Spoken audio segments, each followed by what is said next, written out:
আমরা এখানে যারা বসছি বাপ, আমরা মুসলমান, বলেন আমরা মুসলমান কিনা? আমরা মুমিন। এই মুমিনের জীবনের, মুসলমানের জীবনের বাপ, জীবনের মূল টার্গেট, আমাদের জীবনের প্রথম টার্গেট আখিরাত। আখিরাত বলেন কি? এটা ইনসাফের কথা বাপ। আমাদের জীবনের প্রথম টার্গেট আখিরাত। আখিরাত আমাদেরকে আল্লাহ তাআলা বানাইছেন আখিরাতের জন্য, আমাদেরকে দুনিয়া দিবে না বাপ। ইমানদারের জন্য দুনিয়া না, ইমানদারের জন্য শুধুই আখিরাত। আল্লাহ তাআলা বলছে, বান্দা দুনিয়া আমি তোমাদেরকে যৎসামান্য যাই দিচ্ছি চলনসই, তবে আমি না আখিরাতে অনন্তকালের জান্নাত পুরাটা তোমাদেরকে দিয়ে দেব। কোন কাফের বেঈমান, কোন মুশরিক, কোন নাস্তিক মুরতাদ, কোন বেঈমান, কোন হিন্দু বৌদ্ধ ইহুদি খ্রিস্টান, কোন মুরতাদ নাস্তিক মৃত্যুর পরে আখিরাতের অনন্ত জীবনে এক ঢোক পানিও মিলবে না, এক লোকমা খাবারও মিলবে না। আখিরাত অনন্তকালের জান্নাত শুধুই তোমাদের জন্য। উইদ্দাত লিল মুত্তাকিন, আল্লাহ তাআলা বলছে জান্নাত বানানোই হয়েছে মুত্তাকিদের জন্য। আ'দাদতু লিইবাদিয়াস সালিহিন, আল্লাহ বলেন আমার নেককার বান্দাদের জন্যই আমি আল্লাহ জান্নাত বানিয়েছি। ইন্নাল আবরার লাফি নাঈম, আল্লাহ বলেন নিশ্চয়ই আমার নেককার বান্দাগণই থাকবে নিয়ামতে ভরা জান্নাতে। ইন্নাল মুত্তাকিনা ফি জান্নাতিন ওয়া উয়ুন, আল্লাহ বলে নিশ্চয়ই আমার মুত্তাকি বান্দারা তারা জান্নাতের মধ্যেই থাকবে, ঝর্ণা ধারা বেষ্টিত থাকবে, ঝর্ণা বেষ্টিত থাকবে। ইন্নাল মুত্তাকিনা ফি মাকামিন আমিনিন, এরকম বহু আয়াত আল্লাহ বলছে আমি নেককার তোমাদেরকে জান্নাত দেব, ইমানদার তোমাদেরকে জান্নাত দেব, মুমিন তোমাদেরকে জান্নাত দেব, মুত্তাকি হলে জান্নাত দেব। তার মানে আখিরাতের বিষয়টা আল্লাহ তাআলা আমাদের জন্যই নির্ধারণ করেছেন। দুনিয়া আল্লাহ তাআলা, প্রিয় ভাই বাপ, ইনসাফের সাথে একটা কথা মনে রাখেন, ছেলেরা বন্ধু তোমরাও মনে রাখো বাপ, আমরা 200 কোটি মুসলমানও যদি খোদার কসম রাত দিন যদি আমরা মেহনত করি দুনিয়া অর্জনের জন্য, পরিশ্রম করি, মাথার ঘাম পায়ে ফেলে যদি আমরা দুনিয়ার কর্ম সবাই মিলে করি, দিবানিশি 200 কোটি মুসলমানে মিলে কেউ অলসতা না করে, তারপরেও আল্লাহর কসম, রব্বে কাবার কসম, কাফের বেঈমানদের সমান সমপরিমাণ দুনিয়া আমাদের মিলবে না। এটা দিত না মালিকের ওয়াজ, যিনি দেই না উনি কইতে আছে আমি দিতাম না, তো জোরাজোরি করে কি লাভ? আপনি পারতেন না তো। আল্লাহ বলছে আমি বান্দা আমি দেব না, আমি মুমিনকে দুনিয়া দেব না পুরা। ওয়াদারনি ওয়াল মুকাদ্দিবিনা উলিন নি'মাতি ওয়া মাহহিলহুম কালিলা, আল্লাহ বলছে শোনো বান্দা ইমানদার, এই আমার ইমানদার বান্দা, মিথ্যাবাদী নাফরমানদের জন্য অল্প কিছু সময়ের জন্য দুনিয়াটা ছেড়ে দাও। ওয়াদারনি, আমার ছেড়ে দাও বান্দা, আমি তা করে একটু দুনিয়াটা দেই, কটা ভাত খাওয়াইতে লইছি, দুগা ভাত খাওয়াইতে দাও। কদ্দুর বাদগ্রস্ত একটা বিল্ডিং, একটা মোটরসাইকেল, একটা প্রাইভেট কার, কতক্ষণ এই বেড়া বেড়ির দফাদফি ফালাফালি করতে দাও বান্দা। কত 60 বছর 65 বছর 70 বছর বান্দা এরূপ করো কা, 60-70 বছরের লেগা দুনিয়া করে ছেড়ে দাও, অনন্তকালের জান্নাত আমি তোমাদেরকে দিয়ে দেব। আখিরাতে গেলে দেখবা, আহা কোরআন শরীফে আছে, খোদার কসম বাপ, নাফরমানকে জিজ্ঞেস করা হবে, হে বেঈমান দুনিয়ায় কতক্ষণ ছিলা? ছিল তো 60 বছর 70 বছর, কিন্তু আখিরাতের দৃশ্য দেখে সে বলবে লাবিসনা ইয়াওমান আও বা'দা ইয়াওমিন, হায় মাওলা হয়তো একদিন ছিলাম অথবা একদিনের অর্ধেক বা কিছু অংশ ছিলাম। 60 বছরের দুনিয়া তার কাছে একদিনও মনে হবে। হাদিসের মধ্যে আছে, বিশ্বাস করেন বাপ, আমি নিজে পড়ছি, পড়াইছি, আল্লাহর নবী সাল্লাল্লাহু আলাইহি সাল্লাম বলছেন কোন নাফরমান যে মৃত্যু পর্যন্ত দুনিয়াতে কোনোদিন 1 মিনিটের জন্য দুঃখ দেখে নাই, সুখের সাগরে ছিল, কোনোদিন দুঃখ পায় নাই এমন, অথচ নাফরমান পাপী, আল্লাহ তাআলা ফেরেশতাকে বলবে আমার এই নাফরমান বান্দাকে জাহান্নামের বাহিরটা একটু হাঁটাইয়া আনো, আর জাহান্নামের একটা দরজার সামনে একটু দাঁড় করাইও, 1 মিনিট কদ্দুর খাড় করাইবা, ভিতরে না, দরজাটার সামনের থেকে নিয়ে আসবা। ওই ফেরেশতা তাকে জাহান্নামের বাহিরটা ঘুরাইয়া জাহান্নামের দরজার কাছে যখন এনে দাঁড় করাবে, জাহান্নামের একটা গরম বাতাস 1 মিনিটের জন্য, 10টা সেকেন্ডের জন্য জাহান্নামের একটা গরম বাতাস ছাপ করে তার বুকটার মধ্যে লাগবে। এরপরে ফেরেশতা তারে নিয়ে আসবে।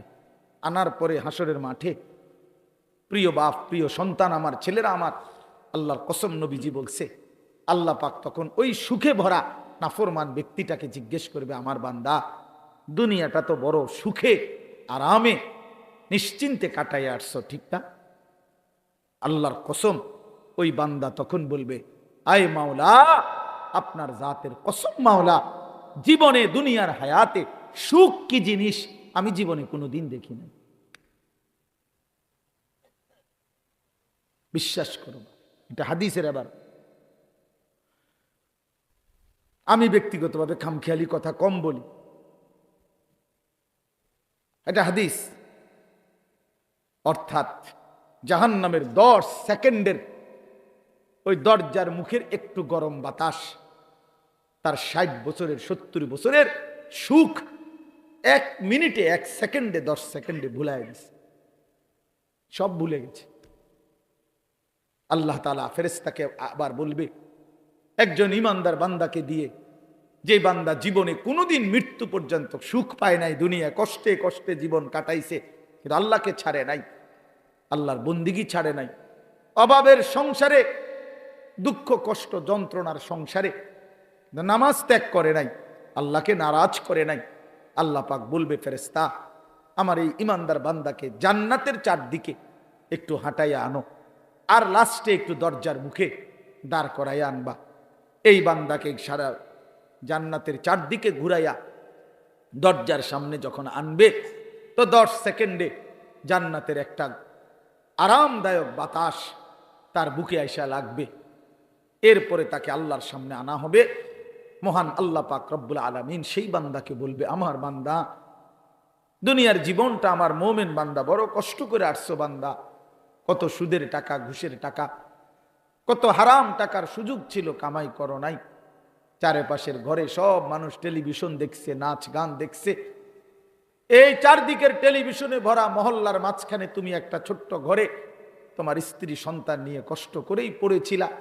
ছেলেটাকে টাইনা ধরছো, মেয়েটাকে ফিরাইছো, ছোট বাচ্চাটাকেও কোনোদিন টেলিভিশন, নাচ গান, হারামের মধ্যে ঢুকতে দেই নাই। আমি একবার দাউদকান্দি এক মাহফিলে গেছিলাম, এক ইমাম সাহেব মসজিদের বয়স্ক মানুষ, উনি আমারে জড়ায় ধরে কাঁদছিল, আমার মনে আছে। উনি বলছিল, হুজুর, কানতে কানতে বলছিল, হুজুর আমি 28 বছরের জীবনে ইমামতির, আজ 28 বছর এই মসজিদে ইমামতি করি, আমার জীবনের কত স্বপ্ন, কত আশা, বাচ্চাদের কত আবদার, বউ বাচ্চার কত চাওয়া পাওয়া, কিছুই পূরণ করতে পারি নাই হুজুর। অল্প কয়টা টাকা বেতন পাই, টানা হেসরা করে জিন্দিগিটা কাটাইছি হুজুর। বাকি হুজুর আপনারে মহব্বত করি, আপনার কাছে আমি জানতে চাই আমার এই কষ্টের বিনিময়ে আমি আখেরাতে পাবো কিনা। আমি কি বলবো, আমিও কাঁদছি তখন। হায় হুজুর, কি বললেন? চোখটা বন্ধ হলে দেখবেন আপনি আখেরাতে বাদশাহ। ইনশাআল্লাহ আমি বললাম, আপনি দেখবেন আপনি বাদশাহ, আপনি বাদশাহ। যারা আপনার এই দুনিয়াতে মূল্যায়ন করে নাই, সেদিন তারা আফসুস করবে, আফসুস করবে। তো এই জন্য বললাম, আল্লাহ তাআলা ওই ইমানদার বান্দাকে বলবে, আমার বান্দা, দুঃখে ভরা জীবনটা কাটাই আসছো, ঠিক না? খুব কষ্ট পাইছো আমার বান্দা দুনিয়াটা, কিন্তু আল্লাহর কসম শুনেন, নবীজি বলছে ওই ইমানদার বান্দা সে তখন আল্লাহ পাককে বলবে, আয় মাওলা, আল্লাহর কসম মাওলা, জীবনে হায়াতে, দুনিয়ার জীবনে দুঃখ কি জিনিস আমি কোনোদিন দেখি নাই। প্রিয় বন্ধু, 10 সেকেন্ডের জান্নাতের আরাম বাতাস তার 70 বছরের দুঃখ ভুলাই দিয়েছে। আর ওই নাফরমানকে 70 বছরের সুখ জাহান্নামের 10 সেকেন্ডের গরম বাতাস ভুলাই দিয়েছে। এর নাম আখিরাত। আপনি এটারে খামখেয়ালি মনে করেন না, ছেলেরা তোমরা খামখেয়ালি মনে করো, এটা রূপকথা না। কোরআন শরীফের এই কথাগুলো গল্প, কথা বলেন না, এগুলো রাসূলুল্লাহ সাল্লাল্লাহু আলাইহি ওয়াসাল্লামের এই কথাগুলো গল্প, কিচ্ছা। তো এগুলো যদি অযৌক্তিক হইতো, অবাস্তব হইতো, তো তোমরা যদি বুঝছো যেটা অযৌক্তিক, অপ্রয়োজনীয়, তা আমরা বুঝতে পারতাম না? আমরা ভাত খাই নাই? কথা বলেন। তুমি জেনারেল লাইনে পড়ালেখা করছো, তুমি বেশি পড়ছো, আমরাও তো পড়ছি বেটা। আমরাও তো পড়ছি, আমরাও তো জেনারেল লাইনে পড়ালেখা করছি বেটা। আমি তো কুমিল্লা ভিক্টোরিয়া কলেজ থেকে মাস্টার্স পাস করছি, এসএসসি দাখিলে বিজ্ঞান বিভাগ থেকে, সায়েন্স থেকে তো 1998 ইংরেজিতে সমগ্র বাংলাদেশে সর্বশ্রেষ্ঠ নাম্বার পেয়ে ফার্স্ট স্ট্যান্ড করছি, 1 নাম্বার সারা বাংলাদেশে। সার্টিফিকেট দেখবেন, চলেন সাবের বাজার আই ফাটাম, ওরা তো মোকাম্মেল বের কাছে ফাটাম, ফটোস্টুট করে ফাটাম, আপনি চেক দিবেন, সার্টিফিকেট আসেনি। কয়টা সার্টিফিকেট লাগবে বেটা? ইডি দিয়ে তো ওই ভরে রয়েছে, সার্টিফিকেট বাদ খাইবের তো টাইম নেই, সার্টিফিকেট সামু করতে দৌড়াইতে দৌড়াইতে তো জান শেষ। তা বলতে চাইলাম প্রিয় বন্ধু, জেনারেল পড়ালেখা, সায়েন্স বিজ্ঞান পড়ালেখা তো আমরাও করছি ভাইয়া। তুমি কি বুঝছা আল্লাহরে ছেড়ে দিলা? আমার দুঃখটা এটা। আমি কেমনে বললে বুঝবে ছেলেরা? আমি মাঝে মধ্যে মালিকের কাছেও বলি, আল্লাহ আপনি আমার জবানে বরকত দেন, আমি কি কইলে হেঁটে বুঝবো এটা? যে আরে কিটারে কষ্ট, একটা ওয়াক্ত নামাজ পড়স না, 365 দিনে খোদার একটা বছরে কোনদিন মুসলমানের বাচ্চা তুমি ফজরের নামাজ কোনদিন পড়লি না। আরে তুই মানুষের বাচ্চা হইলি কেমনে? মুসলমানের বাচ্চা হইলি কেমনে? এই তুই মানুষের বাচ্চা না, তুই মুসলমানের বাচ্চা না, তুই কোনো মানুষের বাচ্চা না বেটা, তুই কোনো মুসলমানের বাচ্চা না বেটা। যা বেটা, এত অসভ্য মুসলমানের বাচ্চা হইতে পারে না। মুসলমানের ঘরে জন্ম নিয়া এক মুসলমান মার 2টা বছর দুধ পান করা মুসলমানের সন্তান এত বড় গাদ্দার হইতে পারে না। এটা কোনো মানুষের বাচ্চা না, এটা কোনো আইটেমের মধ্যেই পড়ে না। এটা হাইওয়ান জানোয়ার ছাড়া, চতুষ্প জন্তু ছাড়া আর কিচ্ছু হইতে পারে। এই জীবন কুকুর বিড়ালের জীবন হইতে পারে, মানুষের জীবন না। যদি বলেন হুজুর এত বড় কথা কইলেন, এত বড় কথা কইলাম, তোমার সহ্য হয়নি? সহ্য হয়নি তোমার? তোমার আল্লাহ কোরআনে বলছে। এবার শুনবানি কোরআন শরীফ থেকে, কোরআনুল কারীমের মধ্যে আছে, সূরা আরাফের মধ্যে আল্লাহ তাআলা স্পষ্টভাবে বলছেন, কোরআনুল কারীমের মধ্যে, ওয়াত্তাবা হাওয়াহু ফামাসালুহু কামাসালিল কালব। আল্লাহ তাআলা বলছে মনের ইচ্ছা মতো যে চলে। আল্লাহ মাফ করে দেন। হাফেজ সাহেব কেউ নাই এখানে? এটা বাইর করেন। আমি তো হাফেজ সাহেব না। সূরা আরাফের মধ্যে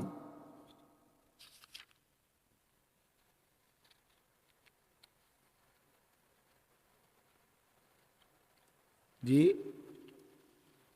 বাইর করেন আপনি ভাই।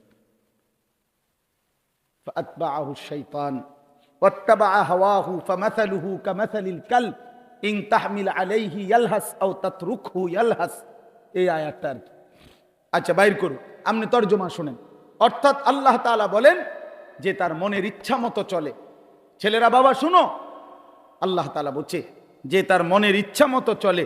আল্লাহ বলছে ফামাসালুহু কামাসালিল কালব, তার উদাহরণ কুত্তার মতো। বিশ্বাস করো বাপ, ফামাসালুহু কামাসালিল কালব, কালবুন অর্থ কুত্তা।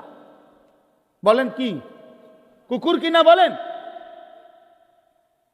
ফামাসালুহু কামাসালিল কালব, তার উদাহরণ কুকুরের মতো। তাহলে এই জীবন কুকুরের জীবন, যে জীবনে সেজদা নাই, যে জীবনে আল্লাহর গোলামি নাই, যে জীবনে হালাল হারামের কোনো পার্থক্য নাই, এটা কুকুরের জীবন বেটা। এই সুদখোর মনে রাখো, জিন্দেগির পরিচয় শোনো, হারামখোর শোনো, তোমাদের পরিচয় তোমরা মিলাইয়া নিও। এই জীবন জানোয়ারের জীবন, যে জীবনে হালাল হারামের কোনো পার্থক্য নাই। কুকুরের কাছে না, স্বাভাবিক খানারও পায়খানা, দুইটার মাঝে কোনো তফাৎ নাই। ইমানদারের জন্য হালাল হারামের তফাৎ থাকবে না কেন? কথা বলেন না কেন? বলেন বলেন। একজন ইমানদার, তার জন্য হালাল হারামের পার্থক্য থাকা উচিত না? তো আল্লাহ আমাদেরকে বুঝ দান করেন। এই যে কই মাশাআল্লাহ, ওয়ালাউ শি'না লারাফা'নাহু বিহা ওয়ালাকিন্নাহু আখলাদা ইলাল আরদি ওয়াত্তাবা'a হাওয়াহু ফামাসালুহু কামাসালিল কালব। ইন তাহমিল আলাইহি ইয়ালহাস আও তাতরুকহু ইয়ালহাস। আল্লাহ বলেন কুকুরের স্বভাব, যদি তাকে দৌড়ানি দেয় তাইলেও সে জিহ্বা লম্বা করে হাঁফায়, এমন করে। দেখছেন না কখনো কুকুর দৌড়তে দৌড়তেও কি করে, জিহ্বা লম্বা করে হাঁফায়। আও তাতরুকহু, আবার যদি তারে ছেড়ে দেন খারাপ থাইকেও, দাঁড়ানো থাইকেও ইয়ালহাস, জিহ্বা লম্বা করে এমন করে হাঁফায়। এটা কুকুরের স্বভাব। মানে কি, দৌড়ানি দিলে না, তোমার দৌড়াইছে দেখে তুমি জিহ্বা লম্বা করলা, অন্ত তোমার দাঁড় করাই রাখছে, অন্ত দাঁড়াইয়া রইছো, অনকা জিহ্বা লম্বা করো। এখন সমস্যা কি? এখন তো তুমি এত জোরে হাঁফাইবার কথা না।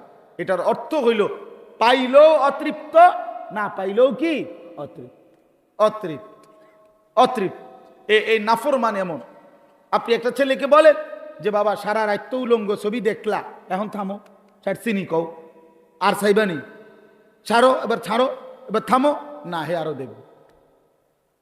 আপনি একজন সুদখোরকে বলেন আপনি তো সুদ খাইলেন আজকে 3 বছর 10 বছর, এবার থামেন, এবার থামেন, আর লাগবে নি, বলবে ওমা কি কন হবে শুরু। ঠিক কিনা বলেন না কেন? পেলেও অতৃপ্ত, না পেলেও কি অতৃপ্ত।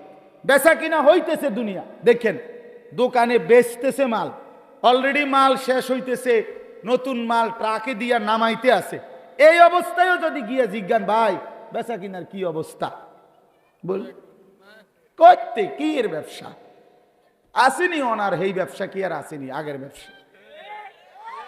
আরে ডাকাত, কত বড় ডাকাত তুই, কইলিটা কি হবে না, আগের ব্যবসা নাই?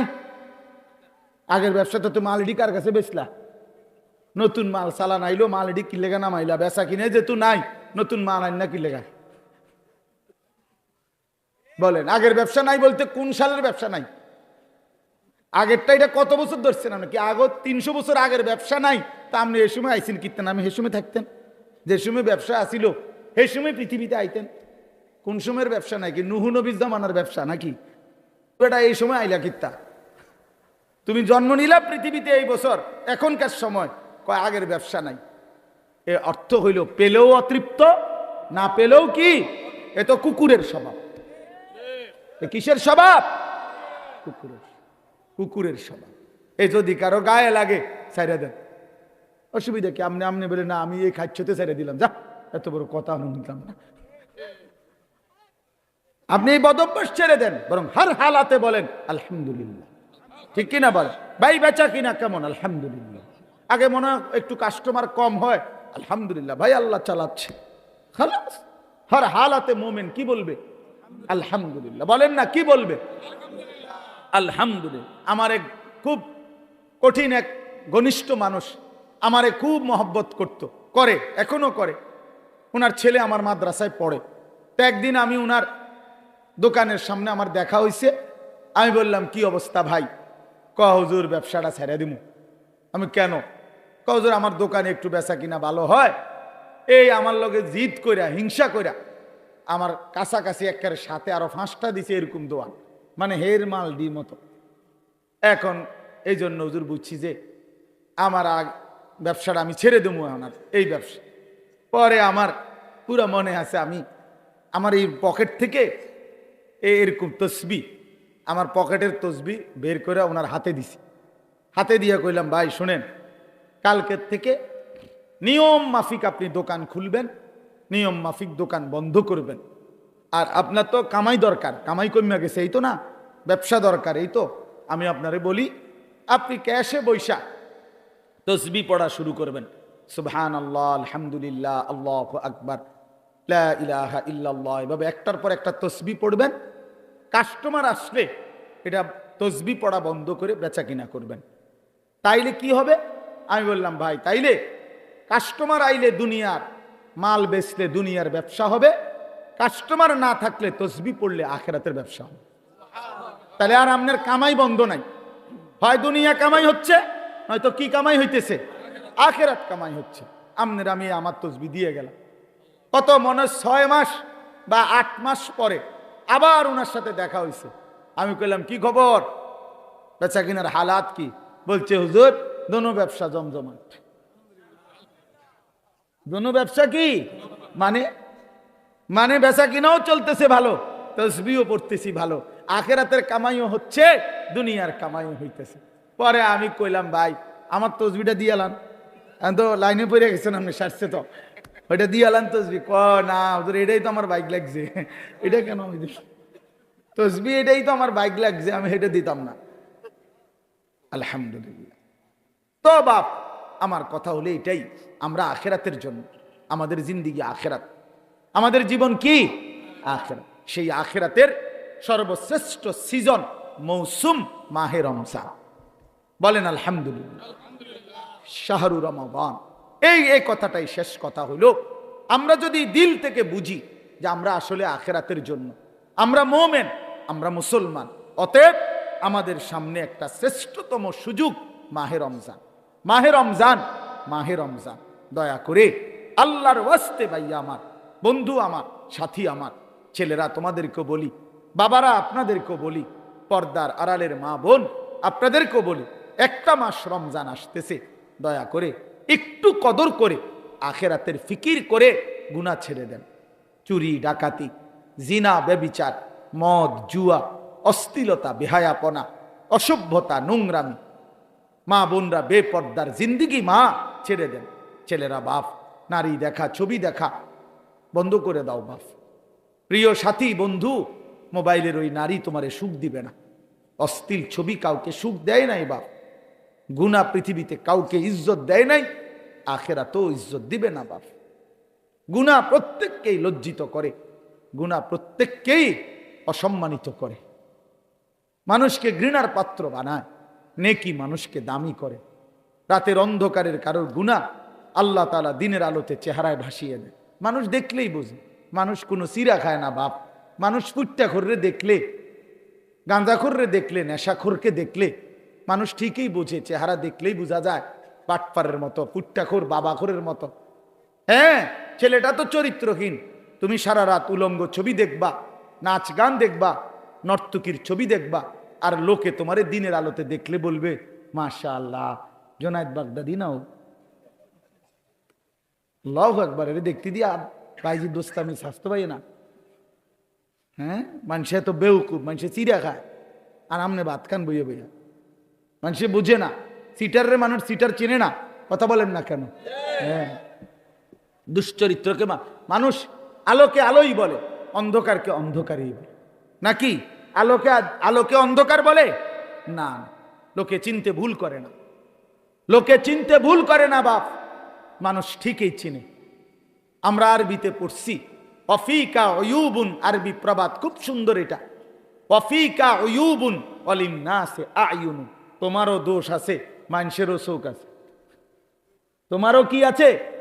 দোষ আছে, মানুষেরও কি আছে? চোখ আছে। মানুষ চিনতে ভুল করে না। এজন্য দয়া করে নাফরমান হিসাবে পরিচিত সুদখোর, ঘুষখোর, হারামখোর, জেনাকারী, বেবিচারী, বেপর্দা, অসভ্য, এই নামেই পরিচিত হওয়া, এটার চাইতে ঘৃণা, লজ্জা আর কি হতে পারে বাপ? এই জন্য আমি অনুরোধ করি, এবারের রমজানকে টার্গেট করে আমরা গুনাহ ছেড়ে দেই।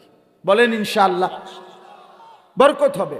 একটাবার হিম্মত করিলে, সাহস করিলে ইনশাআল্লাহ। মোমেন হারে না, মোমেন হারে না, কোন সময় পৃথিবীতে ইমানদার হারে না। এটা জানেন, এই 1450 বছরের ভিতরে ইমানদার কখনোই হারে নাই। পৃথিবীর কোন যুদ্ধে, পৃথিবীর কোন কাফের দুশ্মনের মোকাবেলায় ইমানদার কখনোই হারে নাই। কি হইছে? যতবারই রক্ত ঝরছে, যতবারই শহীদ হইছে, যতবারই মোমেনের খুন ঝরছে, সময়ের ব্যবধানে সেখানেই কালেমার পতাকা উঠছে। এটাই চিরসত্য। মোমেনের খুন বৃথা যায় না, শহীদের রক্ত বৃথা যায় না, যেতেই পারে না, এটা সিস্টেমে নাই। এই রক্ত পবিত্র রক্ত, শাহাদাতের রক্ত পবিত্র রক্ত। যে জমিন রক্ত চুষেছে শহীদের, সে জমিনে কালেমার পতাকা উড়বেই। এজন্য গাজা, ফিলিস্তিন বিজয় হবেই, এখানে কালেমার পতাকা উড়বেই। ইসরায়েলের কুত্তারা হেরে যাবেই, ইতিমধ্যে হেরে গেছে অর্ধেক। এখন তো যুদ্ধবিরতি, কুত্তার মতো ঘাড় নোয়াইয়া, ঘাড় নামাইয়া সারা পৃথিবী ইউরোপের সাহায্য নিয়ে হাজার হাজার কোটি মার্কিন ডলার সহযোগিতা নিয়ে সর্বাধুনিক অস্ত্র দিয়েও 15 মাস যুদ্ধ করেও গাজা একটি অঞ্চলের মুসলমান মুজাহিদিনদের সাথে পারে নাই। 50,000 মুসলমান শহীদ করছে, 6 লক্ষ বাচ্চা এতিম করে ফেলছে, হাজার লাখ মা বোন স্বামী হারা, বাপ হারা, সন্তান হারা। এই সব কিছুর বিনিময়েও ইসরায়েলের ইহুদি কুত্তারা 15 মাস লাগাতার যুদ্ধ করার পরেও এই জানুয়ারিতে তারা যুদ্ধবিরতি দিয়ে ইসরায়েলের বেঈমান ইসরায়েলে ফিরে গেছে। আবার যুদ্ধ করবে, ঠিক আছে, আবার হারবে। এই যুদ্ধ করতে করতে একদিন একেবারে নিশ্চিহ্ন হইয়া কালেমার পতাকা পুরা ফিলিস্তিনে উড়বে। ইসরায়েল নামে পৃথিবীতে মূলত কোনো রাষ্ট্র নাই, এটা কোনো রাষ্ট্র না, এটা ফিলিস্তিন। পুরাটা মূলত কি? ফিলিস্তিন। এজন্য নওজোয়ান, ইনশাআল্লাহ তুমি যদি চরিত্রবান হও, সেজদাওয়ালা হও, খোদার কসম একদিন ফিলিস্তিনে তুমি যাইবা ইনশাআল্লাহ। সারা পৃথিবীর বেঈমানের বিরুদ্ধে তোমরা লড়বা ইনশাআল্লাহ। দেখো তুমি হিম্মত করো। আল্লাহ তাআলা মুসলমানকে বানাইছেন শুধু মিরপুরের লাগিয়া না। আল্লাহ তাআলা তোমারে শুধু ব্রাহ্মণপাড়ার জন্য বানায় নাই, আল্লাহ তোমারে বুড়িচংয়ের জন্য বানায় না, উখরিজাত লিন্নাস, গোটা বিশ্ব মানবতার জন্য বানাইছেন। হ্যাঁ, ইমানদার কালেমার পতাকা উড়াবে পৃথিবীর এই প্রান্ত থেকে ওই প্রান্তে, ওই প্রান্ত থেকে ওই প্রান্তে।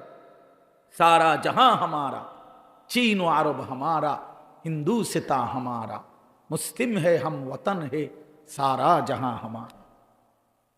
मुसलमान सारा पृथিবী আমার, সারা পৃথিবী আমার, সবটা আমার মালিকের, তো আমার।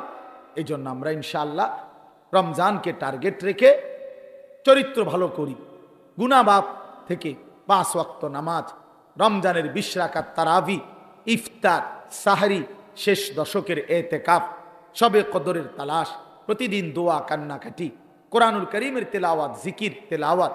যাদের সূরা কেরাত অশুদ্ধ তারা সূরা কেরাত ঠিক করেন, দোয়া কালাম ঠিক করেন।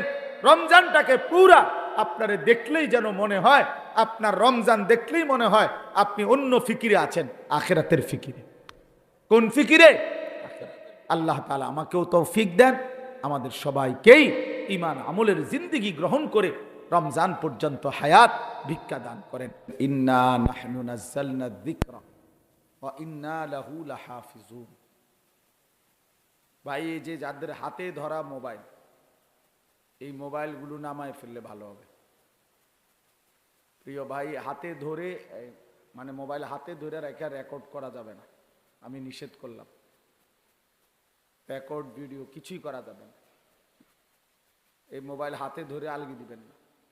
যার পছন্দ না হয় এই কথাটা আপনি উঠে চলে যান, নয়তো আমি উঠাই দেব। বললাম একটু পরে আমি ধমক দেব, কিন্তু তখন লজ্জা পাইবেন। মানার ইচ্ছা না হইলে আপনি উঠে চলে যান, কোনো অসুবিধা নাই। 2-4 জন শ্রোতা কম হইলে তেমন সমস্যা নেই, কিন্তু মোবাইল হাতে ধরে রেকর্ড করা যাবে না, আমি নিষেধ করলাম। কেন? যে যার ডানে বামে আছে নিষেধ করে দেন, বুঝাইয়া দেন। কেন? বাস্তবিক অর্থ হলো আমাদের মাকসাদ হলো নিজের জন্য কিছু গ্রহণ করা। তো মোবাইল ধরে রাখলে মনোযোগ হয় না, হাতে ধরে রাখলে দিল জমে না, মানে বারবার মোবাইলের কথাটাই মনে পড়ে, ওইটার দিকেই নজর পড়ে। ফলে বারবারই মোবাইলে উঠতেছে কিনা, তো এটা একবার বাড়ায়, একবার ছোট করে, একবার ডান বাম করে। বেচারার পুরা ফিকিরটা কাজ করে মোবাইলটার প্রতি।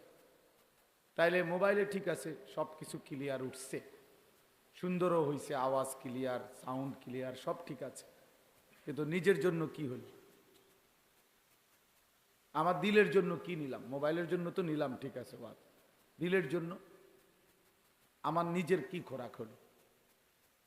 এইভাবে সুন্দর করে করে বাংলাদেশের মোট 100 বক্তা, 100টা করে ওয়াজ, সব যদি সুন্দর করে আমি মোবাইলে সেটিং করি, সাজাইয়া দেই, এতেই তো আমার কবর আযাব মাফ তো না? তো তাইলে এর কি অর্থ আছে এটাতে? এই জন্য মানুষের দিল একই মুহূর্তে 2 জিনিস ভাবতে পারে না, এটা মনোবিজ্ঞানের কথা। এই জন্য যে দিলে তখন মোবাইল নিয়ে ব্যস্ততা থাকে, ওই দিলে আর নিজের কোনো ফিকির আসে না। এই জন্য এমনি শুনেন, বরকত হবে। আমি বললাম, আমল করে দেখেন। এমনি তাকায়া শুনলে কম কথাতেও বরকত হয়, মনোযোগ হয়, দিলে লাগে কথা, যে আমার জন্য বলতেছে, আমাকেই বলতেছে। কোরআন আমার জন্য, কোরআন আমার জন্য, রাসূলুল্লাহ সাল্লাল্লাহু আলাইহি সাল্লামের হাদিস আমার জন্য। এই জন্য ভাই আমি অনুরোধ করছি, মনোযোগ দিলে ভালো। কষ্ট করে বসে থাকা কষ্টকর, আপনাদেরও কষ্টকর, আমাদের জন্য কষ্ট। রাত অনেক হয়েছে, এই জন্য আমি লম্বা করব না। মেহরবানি করে আমরা নওজোয়ান ভাই, তোমরাও আন্তরিক হইলে ভালো, তোমার জন্য কিছু ভাবো। শুধু কেবল মানুষের কথা ভাইব না ভাইয়া, নিজের জন্যও কিছু ভাবো। নিজের ভালো, নিজের কল্যাণ, নিজের দুনিয়া আখেরাতের সমৃদ্ধি, এটা বোঝা উচিত। দুনিয়া আমরা ছেড়ে দিতে বলি না, কিন্তু আখেরাতও বাদ দেওয়ার সুযোগ নেই। দুনিয়া যেই মালিকের, আখেরাত সেই মালিকের। দুনিয়া যিনি নিয়ন্ত্রণ করছেন, আখেরাতের কথা তিনিই বলেছেন। অতএব বাদ দিবার, ভুলে যাওয়ার কোনো সুযোগ নেই। ভুলে গেলে, অবহেলা করলে মৃত্যু থামবে না। কেউ যদি বেখেয়ালও থাকে তারপরেও মরে যাবে। কেউ ঘুমে থাকলেও মরে যাবে, কেউ অবুঝ থাকলেও মরে যাবে। তাহলে আমি বুঝলেও মরে যাব, না বুঝলেও মরে যাব। খেয়াল করলেও মরে যাব, খেয়াল না করলেও মরে যাব। হাসলেও মরে যাবেন, কাঁদলেও মরে যাবেন। রাজপ্রাসাদ আর অট্টালিকাতে থাকলেও মরে যাবেন, জীর্ণ কুটির কুড়ে ঘরে থাকলেও মরে যাবেন। মৃত্যু এক অনিবার্য বাস্তবতা, এক চিরন্তন সত্য। এই যে বাচ্চারা এখন দেখাইলো, জানাজা দেখাইলো, এই ছোটখাটো বিষয়। ওই বাচ্চা বলছে জানাজা পড়াবার আগে, আল্লাহ নবী সাল্লাল্লাহু আলাইহি ওয়াসাল্লাম বলছেন, আকসিরু যিকরা হাদিমিল লাযযাতিল মাউত। ছেলেটা এখন জানাজা পড়াইবার আগে এটা বলছে। আল্লাহ নবী সাল্লাল্লাহু আলাইহি সাল্লাম বলছেন, উম্মত, সব কিছুর স্বাদ, সব আনন্দ, সব হাসি, সব স্বাদ, সব মজা এক মুহূর্তেই স্তব্ধ করে দিবে, শেষ করে দিবে যেই জিনিস, সেই মৃত্যুকে বারবার বেশি বেশি স্মরণ করো। মৃত্যু আসবে তো এক মুহূর্তেই তোমার জীবনের সব স্পন্দন থামায় দিবে। আর হাত নড়বে না, আর পাও নড়বে না, আর চোখ মিলবে না, আর কান শুনবে না, আর জবান উচ্চারণ করবে না, আর কোনো দিন হাজার আইটেম তরকারির, মাছের গোশতের স্বাদ এই জিহ্বাতে আর অনুভূত হবে না। এই পৃথিবীর সব আলো বাতাস থাকবে, রোদ উঠবে, বৃষ্টি আসবে, আলো হবে, অন্ধকার হবে, রাত হবে, দিন হবে, তুমি আর থাকবে না। না তখন আলো দেখবার কোনোদিন, না অন্ধকার। এই জন্য এটা নবী সাল্লাল্লাহু আলাইহি সাল্লাম বলছে, মান আকিয়াসুন নাস ওয়া আহজামুন নাস। ইয়া রাসূলুল্লাহ, সবচেয়ে বুদ্ধিমান, বিচক্ষণ ব্যক্তিকে, সবচেয়ে বিচক্ষণ ব্যক্তিকে? তো নবী সাল্লাল্লাহু আলাইহি ওয়াসাল্লাম বলছেন, আকসারুহুম যিকরান লিল মাউত, যে বেশি বেশি মৃত্যুকে স্মরণ করে। ওয়া আকসারুহুম ইস্তিদাদান লিল মাউত, এবং যে বেশি বেশি মৃত্যুর জন্য প্রস্তুতি গ্রহণ করে, সে সবচেয়ে বুদ্ধিমান, সবচেয়ে বিচক্ষণ। আল্লাহ নবী সাল্লাল্লাহু আলাইহি ওয়াসাল্লাম বলেন, আল কাইয়িসু মান দানা নাফসাহু ওয়া আমিলা লিমা বাদাল মাউত। সবচেয়ে বুদ্ধিমান যে সেই ব্যক্তি, যে নিজের হিসাব করে এবং মৃত্যু পরবর্তীর জন্য আমল করে। হিসাব করে নিজের, আজ আমার সারা দিনের অর্জন কি? আজকের সারা দিনে 5 ওয়াক্ত নামাজ তো চলে গেল, আমি পড়লাম কয় ওয়াক্ত? আজকের সারা দিনের 12 ঘন্টা 24 ঘন্টা তো আমার হায়াত থেকে শেষ হলো। আমার এই জবান দিয়ে আল্লাহ পাকের নাম উচ্চারণ হলো কয়বার? কয়বার মনে পড়লো যে আমার একজন মালিক আছে? কয়বার মনে পড়লো আমার একজন রসুল আছে? কয়বার মনে পড়লো আমার একটা ধর্ম আছে? বলেন। এই জন্য নিজের হিসাব করে, সে বুদ্ধিমান এবং প্রতিনিয়ত মৃত্যু পরবর্তীর জন্য আমল করে। মানুষের অতীত সেটা তো চলেই গেল, মানুষের ভবিষ্যৎ, আগামীর বেঁচে থাকা, সেটা তো অনিশ্চিত। তো তাহলে বর্তমানের এই সামান্য একটু সময় প্রতি সেকেন্ড অতীত হয়ে যায়, প্রতি সেকেন্ড আবার সামনে ভবিষ্যৎ। বর্তমানে একেবারেই সামান্য, একেবারেই পিন পয়েন্ট, একেবারেই একটা বিন্দুর মতো। তাইলে এই সামান্য দুনিয়া, অল্প কিছুক্ষণের দুনিয়ার জন্য এত অস্থির না। আখেরাত অনেক লম্বা, কবর অনেক লম্বা সফর। মনে করেন আবু জেহেল মারা গেছে নবীজির জামানায়, কবরে পড়ে আছে আজকে কত বছর? 1450 বছর। আমাগো স্বাভাবিক হিসাব করলেই তো বোঝা যায়। আনিসুর রহমান, আশরাফি ওয়াজ, আখেরাতের ফেরিওয়ালা।